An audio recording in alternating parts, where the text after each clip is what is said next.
donate. 70,000. I want you to try to imagine what 70,000 birds flapping their wings would look like in one place, or if they form some sort of a pattern in the sky. I want you to think about 70,000 soldiers in one place and what that looks like.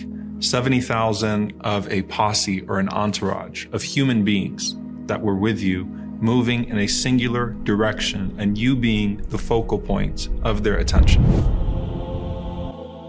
Now think about this hadith from the Prophet ﷺ. The Prophet ﷺ said that when someone goes to visit their brother or sister for the sake of Allah subhanahu wa ta'ala that is ill, 70,000 angels accompany them to that visit, all praying and seeking forgiveness upon that person, for that person from Allah subhanahu wa ta'ala, all the way until the next day. So if you go to visit your brother or sister in the evening, the Prophet ﷺ said 70,000 angels will accompany you upon that visit, all seeking forgiveness for you, praying upon you throughout that entire time, all the way until the next morning. So they don't even stop when you get to the visit that you're supposed to get to. They stay with you till the next day. And if a person goes out in the morning to visit their sick brother or sister, 70,000 angels will accompany you throughout that entire visit, all the way until the evening, seeking forgiveness for you and praying upon you. Think about how incredible that is. And it doesn't stop there. The Prophet ﷺ said, وَكَانَ لَهُ خَرِيفٌ فِي الْجَنَّةِ. And then that person will have a special garden for them promised in paradise. Now this is a mind-blowing hadith, because an entire entourage of malaika, of angels, that are far greater than human beings, far greater than the birds flapping their wings, all seeking forgiveness for you and praying upon you. How do we understand this incredible reward and what it means? Well, for one, you'll find people this day and age that give charity for the sake of Allah subhanahu wa ta'ala. You'll find people doing voluntary fasting. You'll find people that pray Qiyam al-Layl. You'll find people that do various service initiatives like feeding the poor and things of that sort. How rare is it to find people that visit sick people for the sake of Allah subhanahu wa ta'ala, not because they're a chaplain at a hospital, not because they've been called as an imam or in some pastoral capacity to take care of someone, not because it's family, but just as a form of seeking reward from Allah, as a form of getting closer to Allah on a regular basis, saying, I'm going to visit sick people for the sake of Allah subhanahu wa ta'ala.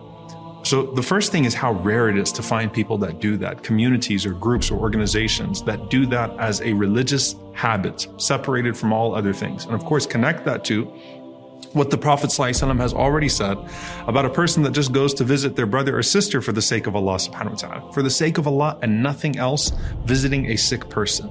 The second thing of this is that if you remember previously we said that Allah has said that He is with the sick person, but Allah subhanahu wa ta'ala, when speaking about the hungry and the thirsty, Allah mentioned His reward having been with that person.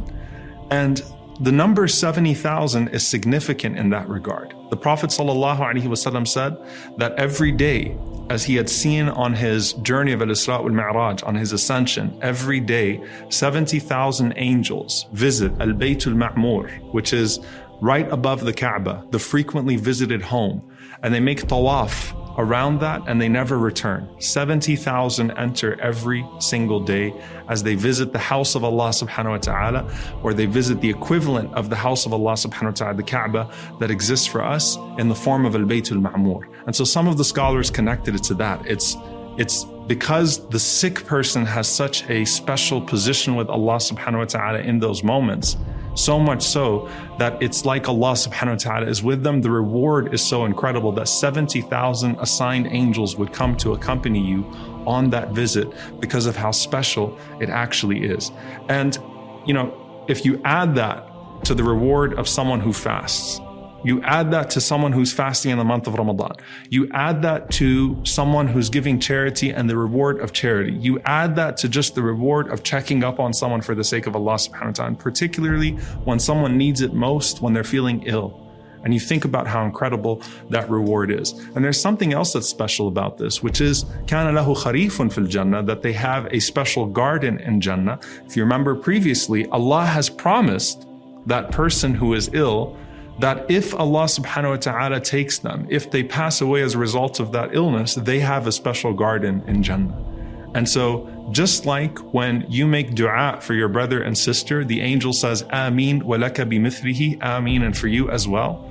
When you go and visit your brother and sister and you make dua for them and you fulfill that obligation, you're getting the same reward as they are getting, inshaAllah ta'ala, which is a garden in paradise, the forgiveness for sins, and the angels that are praying upon you and seeking forgiveness for you from the Lord of the worlds at that time.